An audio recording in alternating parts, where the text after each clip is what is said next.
A Mother's Journey of Faith. The Mother's Sanctuary. Finding Peace Beyond the Sensory Storm. Part 1.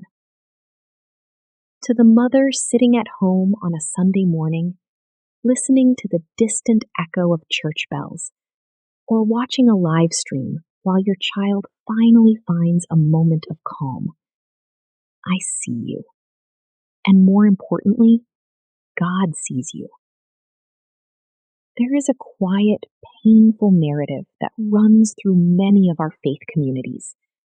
It is the narrative that says, if you are not in the pews, you are backsliding.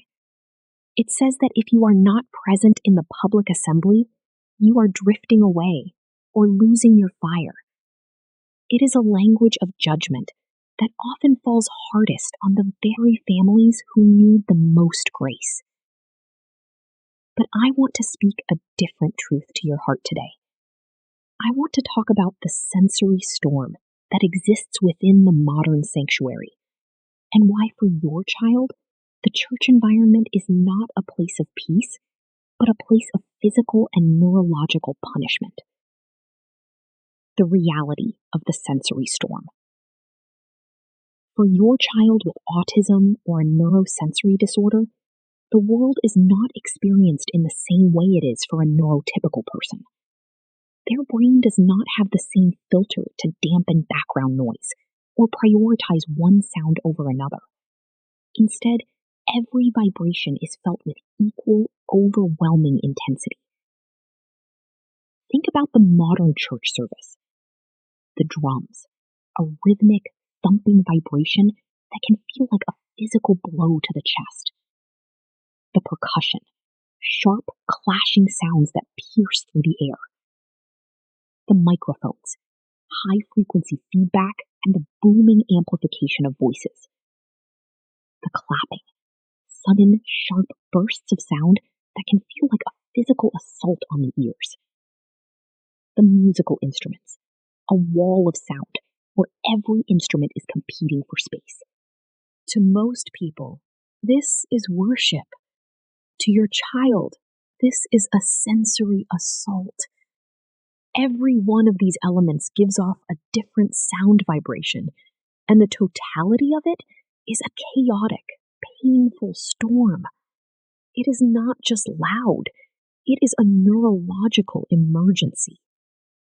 When your child is in this environment, they cannot self-regulate. Their nervous system goes into a state of fight or flight.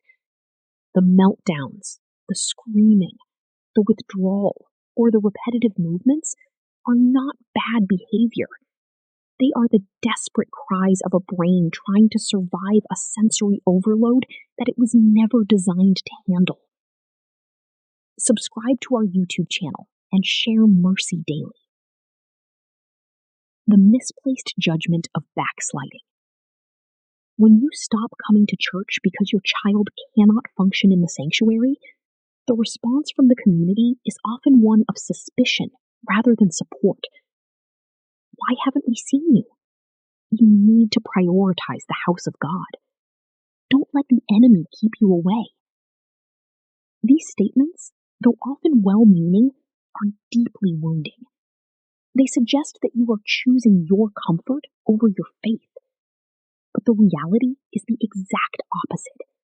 You are choosing your child's safety over your own social and spiritual comfort. You are standing in the gap, protecting your child from a punishment that the rest of the congregation calls a blessing. Staying home is not backsliding. It is an act of protective, sacrificial love.